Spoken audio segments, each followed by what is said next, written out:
Taiwan, Your Honor, Yeah, because but we were made to believe that the inquiry is in connection with the impeachment case, Your Honor. No, that it's rather difficult and rather embarrassing if you made entries in any of your communication to them which is not true and correct. yes, Your Honor. These are certified copies, Your Honor. Counsel, I beg your indulgence. Are you treating this witness as a hostile witness? Well, I was about to, Your Honor, in connection only with this aspect, Your Honor. Well, you have to qualify him as a hostile witness so that the questions will be properly authorized. All right, then. I will just withdraw the question is relative to that fact, Your Honor. Okay. Now, kindly tell us whether you have a hand in the examination of the title covering the Burgundy property. May I see clarification of the term used, Your Honor? You have a hand? What? Meaning you participated, or what is your participation?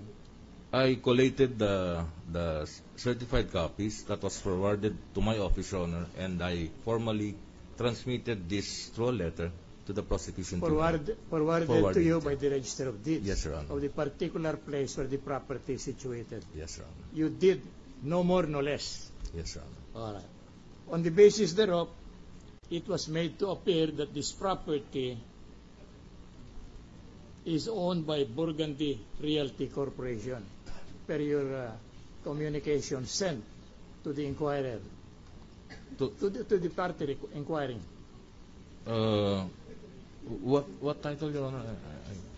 CCT number N11168. It's only an example. I just merely transmitted these documents, Your Honor, as they are, Your Honor. As they were reported to you by the responding Register of Deeds, where the property subject matter of the inquiry is located rather. Yes, Your Honor. All right. Now, you therefore cannot. No, that will be all, Your Honor. That will be all. No more questions? Mr. President, No more questions? there are, Mr. President, from Senator Miriam Defensor No, Santiago. I'm asking the defense counsel. Diaz the third. Why am I not impressed? What I mean is, by your testimony yesterday afternoon, let me see. I'm going to ask you certain questions to test your credibility. You're classmates with the president in grade school, is that correct? Not in all the years, Your Honor, because we have several sections, Your Honor, but we are batchmates, Your Honor. In grade school? Yes, Your Honor. All right. Then, you volunteered to work in his legal team when he ran for president, is that correct? As a volunteer in the campaign, Your Honor. You're a volunteer. And then when he won, you served in his Senate staff. Yes, Your Honor. You've served here actually in the precincts, in the premises of this Philippine Senate. Yes, Your Honor. You were Director 5 from July 2, 2007 in the office of the then Senator, who is now the President. Yes, Your Honor. Yes, you were. And then when you ran for President, you volunteered again for his legal team. Isn't that so? In campaign, Your Honor. Yes, you did. And in August 2010, you are appointed to your present position. No, Your Honor? Yes. August 4, 2010, Your Honor. You're right. Almost a... Who was Your Honor. the president? And you knew already when you issued the certificate, the Chief Justice to be impeached. Answer yes or no. It didn't appear that way to me, Your Honor. Ah, really? What appeared to you then? That there was a party, the prosecution team, who wanted I know, but didn't you ask, since you are a lawyer and a registered one at that, you've signed the roll of attorneys, did you ask what they wanted it for? You mean you were completely innocent of what the purpose was for asking for this list? It appeared to me that they needed some materials for research, Your Honor. Research? Research for what? Did you ask? For information relative to the properties of the Chief Justice. Yes, but didn't you ask? He couldn't even write you a formal letter, which would normally be the venue for a remedy sought by a senator or a congressman. He called you on the telephone. Yes, Your Honor. He called you on the telephone and on that basis printed out all the names of people named to Corona, including his wife Christina and their children and in-laws, but in addition to that, the names of people whom they don't even know. Because according to you, you are under the impression that they were asking for a trace-back system, meaning to say that for every title that they mentioned, the computer would show you how the original title was issued and to whom. Is that a fair statement? Yes, it is, Your Honor. Yes, it is. Then, you submitted the list, and you said, here is the list of titles that you requested from me. You didn't even bother, according to your testimony, to go over each name carefully, because you are a former Aquino employee or official, and you knew already that President Aquino's instructions to the House Prosecution Panel was to impeach the Chief Justice. Yet you remained innocent of all of these political developments. You just sent a list that you knew was going to incriminate the Chief Justice without going over its name carefully, which is what you should have done, being an Ateneo law graduate. There were names there that are not related to the name Corona, yet you included them under the argument that you are observing a trace-back system.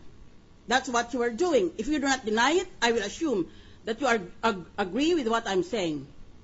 You have been in office since August 2011. It is now almost a year from August 2011. Couldn't you have devised, Mr. Attorney Diaz III, couldn't you have devised a computer system to filter information from your computer database? You're using high-tech terms, like data warehousing, meaning to say your data just sits there. That's the meaning of data warehousing. Why couldn't you have organized your data so that when you print out or when you type a name into your computer, it will print the real status of the title? So that if the title has been canceled, it will immediately, by one character alone, signify whether the title has been canceled or not. Why didn't you do that? I've asked a computer expert, how long will it take to install an information filter system in the computer? And she answered, it depends on the amount of data you're working on. Even if it is national, on a national basis, if there are no conflicts among the inputs, then you can do that in one day. But otherwise, if there are issues, you have to do it within 3 to 5 days. Why didn't you do that, Attorney Diaz, for the 1 whole year that you've been administrator of the Land Registration Authority?